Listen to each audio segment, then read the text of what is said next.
नमस्कार, हमारे IGNOU audio books channel पर आपका स्वागत है।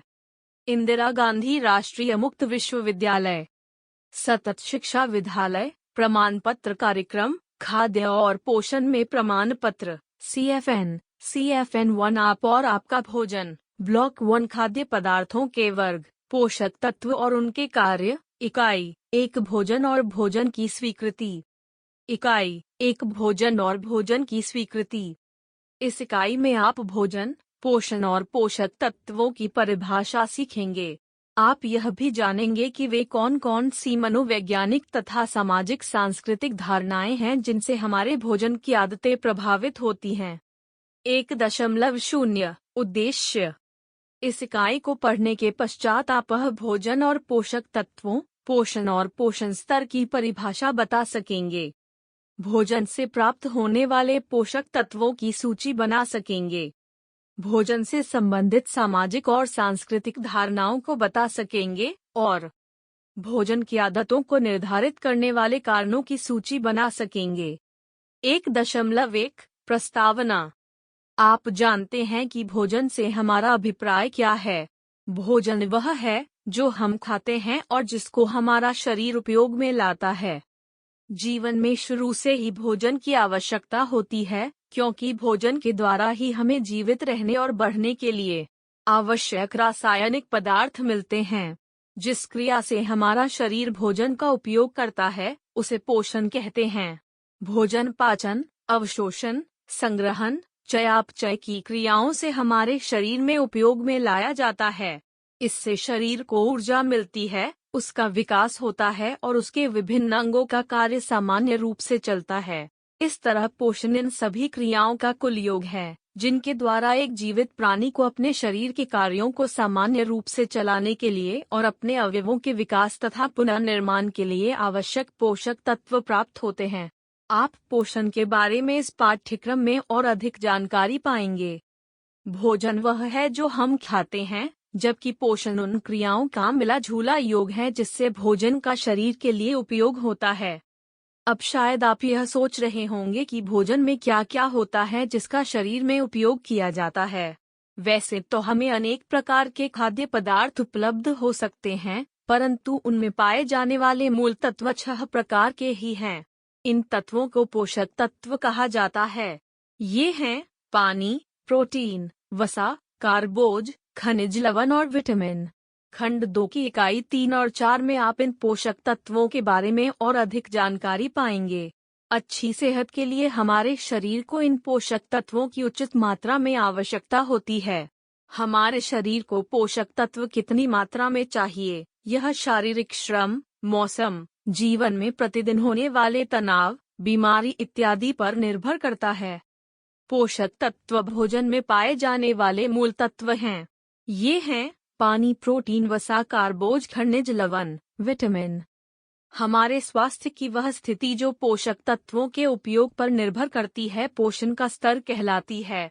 इसलिए हम सबके लिए अच्छे पोषण के लाभ हैं अच्छा स्वास्थ्य, सुखी जीवन, अधिक कार्यक्षमता और लंबी आयु। बोध प्रश्न। 1. भोजन और पोषण में क्या अंतर है? 2. पोषक तत्वों से आप क्या समझते हैं? 3. 6 पोषक तत्वों के नाम लिखिए। 1.2 भोजन से संबंधित सामाजिक और सांस्कृतिक धारणाएं। हम जान चुके हैं कि खाना हमारे जीवन के लिए आवश्यक है, परंतु हम क्या खाते हैं और उसे कैसे पकाते हैं, यह सांस्कृतिक धारणाओं पर निर्भर करता है। भोजन के संबंध में लोगों के विश्वास और आदतों को समझने के लिए हमें पहले एक समाज विशेष के विभिन्न लोगों को और उनके खाना पकाने और खाने के तरीकों को जानना चाहिए। यद्यपि भोजन संबंधी आदतें कई कारणों से समय समय पर बदलती रहती हैं, फिर भी भोजन संबंधी कुछ पुरानी आदतें बनी रहती हैं। इनके बारे में हम भोजन की आदतों को निर्धारित करने वाले विभिन्न कारण शीर्षक के अंतर्गत आगे इसी इकाई में चर्चा करेंगे। भोजन के चयन को कई कारण प्रभावित करते हैं। इनमें सबसे महत्वपूर्ण है मनुष्य की शारीरिक दशा, जो इस बात पर निर्भर करती है कि मनुष्य किस प्रकार का भोजन खाता है, उसका स्वास्थ्य कैसा है, उसे कोई बीमारी है या नहीं है आदि। भोजन के चयन पर मनुष्य की शारीरिक स्थिति, मानसिक और सामाजिक वातावरण का प्रभाव पड़ता है। इसके कई कारण हैं जिनमें शिक्षा, आर्थिक स्थिति और संस्कृति प्रमुख भूमिका का निर्वाह करते हैं। डंडा चित्र 1.1। इस प्रकार जहां एक और किसी जगह की उपज, उसकी उपलब्धता और संरक्षण वहां की भूमि और मौसम पर निर्भर करती है, वहीं दूसरी तरफ पारंपरिक धारणाएं और विश्वास भोजन के चयन और पकाने के ढंग को प्रभावित करते हैं। शिक्षा का भी प्रभाव इन पर पड़ता है, जबकि आर्थिक स्थिति खरीदे गए खाद्य पदार्थों की मात्रा और कुछ हद तक उनकी किस्मों को प्रभावित करती है। इस इकाई के अगले भाग में हम कुछ ऐसे विशेष सामाजिक और पारंपरिक पहलुओं के बारे में जानेंगे जो अलग अलग आयु और शारीरिक अवस्थाओं में भोजन को प्रभावित करते हैं। अभ्यास। अपने निजी अनुभव और अपने पड़ोसियों से बातचीत करके तथा उनके अनुभव जानकर भोजन के चयन को प्रभावित करने वाले घटकों की सूची बनाइए। चित्र 1.1 बाप पक्षों के चयन को प्रभावित करने वाले पटक विवरण के लिए स्क्रीन को देखें। 1.3 भोजन की आदतों को निर्धारित करने वाले विभिन्न कारण। हम भोजन की कुछ चीजों को पसंद या स्वीकृत करते हैं तथा कुछ चीजें अस्वीकृत कर देते हैं। भोजन को स्वीकार या अस्वीकार करने में हम पूरी तरह से जायज आधार नहीं अपनाते हैं। आपने भी अनुभव किया होगा कि भोजन से हमारी कुछ भावनाएं जुड़ी होती हैं। इसलिए भले ही भोजन अच्छी तरह पका हुआ हो और बहुत पौष्टिक भी हो, परंतु इसका मतलब यह नहीं कि हम उसे स्वीकार कर ही लेते हैं। आइए देखें कि भोजन की स्वीकृति किन कारणों पर निर्भर करती है। ये कारण शारीरिक, सामाजिक और पारंपरिक एवं मनोवैज्ञानिक हो सकते हैं। 1.3.1 शारीरिक कारण। 1. भूख है। जो लोग भूख से तड़प रहे हों वे अपना पेट भरने के लिए खाने योग्य कोई भी पदार्थ स्वीकार कर लेंगे। हालांकि यह भी हो सकता है कि साधारण स्थितियों में वे उन्हें पसंद भी न करते हों। यह भी सत्य है कि कुछ लोग भूखे होते हुए भी ऐसा भोजन स्वीकार नहीं करेंगे जो उनकी पारंपरिक और धार्मिक भावनाओं के विपरीत हो। आपने देखा होगा कि अपने लिए सबसे अच्छे भोजन का चयन आप अपने स्वभाव के आधार पर नहीं करते हैं, बल्कि आप वही भोजन करते हैं जो आपको मिल पाता है। इन्हीं खाद्य पदार्थों में से अनुभव और तुलना के आधार पर आप सबसे अच्छे भोजन का चयन करते हैं। 2. भोजन से उत्पन्न होने वाले संवेदना। भोजन की स्वादिष्टता उसके स्वाद, सुगंध और उसके सही तापमान, गर्म या ठंडा, पर निर्भर करती है। जिस वातावरण में हम भोजन खाते हैं, वह भी उसे प्रभावित करता है। कई बार हम भोजन को उसकी सुगंध के कारण स्वीकार या अस्वीकार कर देते हैं। कोई सुगंध ऐसी होती है जिसका हम आनंद लेते हैं और कुछ ऐसी जो हमें बुरी लगती है। हमारी जीभ, जिह्वा की स्पर्श संवेदन की क्षमता ज्यादा होती है, जिससे भिन्न प्रकार के तापमान और स्वाद के भोजन अच्छे लगते हैं। कुछ लोगों को कुरकुरे, कुछ को नरम गर्म और कुछ को ठंडे पदार्थ पसंद होते हैं। बड़ों को गर्म और बच्चों को प्रायः कम गर्म खाद्य पदार्थ पसंद होते हैं। इसी तरह हम में से कुछ खट्टे तथा नमकीन भोजन पसंद करते हैं। कई फीके या मीठे भोजन अधिक पसंद करते हैं। इस प्रकार हम क्या पसंद करते हैं और क्या नापसंद करते हैं, इसी पर भोजन का चयन निर्भर करता है। 1.3.2 सामाजिक और सांस्कृतिक कारण। 1. परंपराएं। जिस वातावरण में हम खाना खाते हैं, वह बहुत हद तक हमारी परंपराओं पर निर्भर करता है। भोजन संबंधी आदतें लोगों में सदियों से चलती रहती हैं और इसी कारण इनमें किसी भी परिवर्तन को अपनाना कठिन हो जाता है। भोजन संबंधी परंपराएं लोगों के सामाजिक ढांचे को प्रदर्शित करती हैं, जिसमें उनकी आर्थिक स्थिति, धर्म, भोजन संबंधी विश्वास और अपने परिवार के अन्य सदस्यों के प्रति व्यवहार की झलक मिलती है। आपने महसूस किया होगा कि कुछ खाद्य पदार्थों के प्रति आपकी मानसिक प्रतिक्रिया इतनी गहरी होती है कि उन्हें स्वीकार करना बहुत कठिन हो जाता है। हालांकि न केवल कुछ खाद्य पदार्थ ही परंतु भोजन संबंधी हमारी सभी आदतें हमारी परंपराओं और काम धंधों के अनुसार निश्चित होती हैं। हम में से कुछ काम पर जाने से पहले हल्का नाश्ता लेते हैं तो कुछ लोग भरपेट भोजन करते हैं। इसी तरह कुछ लोग रात को भरपेट खाना खाते हैं तो कुछ हल्का भोजन करते हैं। 2. भोजन का सामाजिक मूल्य। क्या आपको अकेले खाना खाने में आनंद आता है? यकीनन नहीं, कम से कम हमेशा तो नहीं। हम अक्सर औरों के साथ खाना खाने में ही आनंद पाते हैं। कोई भी मौका हो, मिलकर खाने से एक आनंदमय वातावरण बन जाता है और वार्तालाप का मौका मिलता है। इसके लिए या तो हम अपने घर पर लोगों को बुलाते हैं या अपने मित्रों और संबंधियों के घर जाते हैं। आपने देखा होगा कि खास मौकों पर और त्योहारों पर कुछ विशेष खाद्य पदार्थ जैसे मांस, मछली, मुर्गी और विभिन्न सब्जियां, मिठाइयाँ और अन्य मीठे व्यंजन तथा पुलाव, नान, पराठे आदि परोसे जाते हैं। उसका कारण इन व्यंजनों और खाद्य पदार्थों से जुड़ा हुआ एक सामाजिक मूल्य है। महंगे खाद्य पदार्थ जैसे सेब, काजू, मेवे, बिस्कुट आदि को सामाजिक दृष्टि से संपन्न लोगों का भोजन माना गया है, जबकि हरी पत्तेदार सब्जियां और रागी जैसे अनाज सामाजिक दृष्टि से गरीबों का आहार माने गए हैं।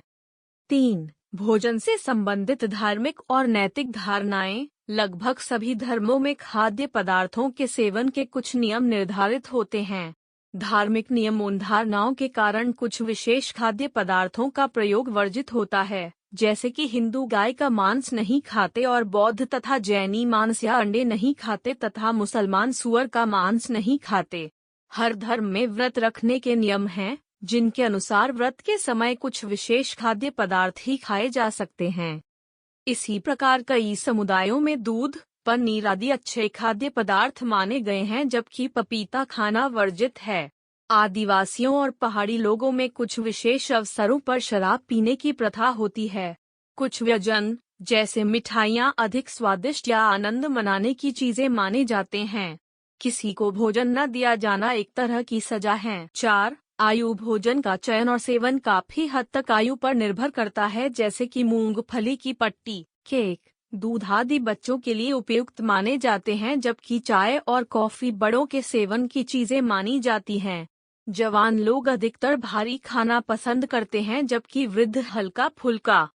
1.3.3 मनोवैज्ञानिक कारण। भोजन हम सबके लिए सुरक्षा का प्रतीक है। दूध, जो कि हमारे जीवन का प्रथम आहार है, हमारी सुरक्षा की भावना से जुड़ा हुआ है। क्या आपने ऐसा अनुभव किया है कि जब आप बीमार हों या अपने घर से दूर हों तो आप दूध पीने के इच्छुक रहते हैं, क्योंकि इससे आपको अपनी माँ का दुलार प्यार याद आता है। कई बार आप दूध की जगह चाय या कॉफी पसंद करते हैं, क्योंकि आप समझते हैं कि आप अब बड़े हो गए हैं। कई बार हम अपने माता पिता या मित्रों से नाराज होने का कारण या स्वयं दुखी होने के कारण भोजन अस्वीकार कर देते हैं। जब हम खुश हों तब हम भोजन का ज्यादा आनंद लेते हैं। कई बार जब हम बीमार हों या अकेले हों तो हम अपने मित्रों, संबंधियों और परिवार के सदस्यों का ध्यान अपनी ओर आकर्षित करने के लिए भोजन संबंधी विशेष मांगे करते हैं। देखा गया है, युद्ध आदि के कारण लगे सदमे की स्थिति में बच्चे भोजन लेने से मना कर देते हैं। अभ्यास 1. जो खाद्य पदार्थ आपको अच्छे लगते हैं उसकी सूची बनाइए और लिखिए कि ये आपको क्यों अच्छे लगते हैं। 2. 3 व्यंजन लिखिए जो आपको पसंद न हो, इसका कारण भी दीजिए। 3. ऐसे खाद्य पदार्थों की सूची बनाइए जिन्हें आप धार्मिक कारणों से न खाते हों।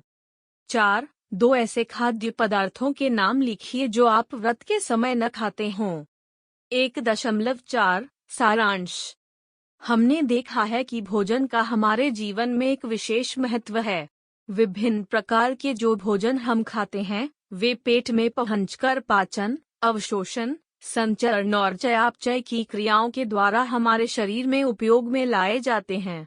इन सभी क्रियाओं के मिले जुले योग को हम पोषण कहते हैं और उससे प्रभावित हमारे शरीर की पोषण की स्थिति को हम पोषण का स्तर कहते हैं। जो भोजन हम खाते हैं उसमें पोषक तत्व होते हैं, जैसे पानी, प्रोटीन, वसा, कार्बोज, विटामिन और खनिज लवण। हमारे शरीर को इन तत्वों की एक विशेष मात्रा में आवश्यकता है। यह मात्रा आयु, लिंग, श्रम, मौसम इत्यादि पर निर्भर करती है।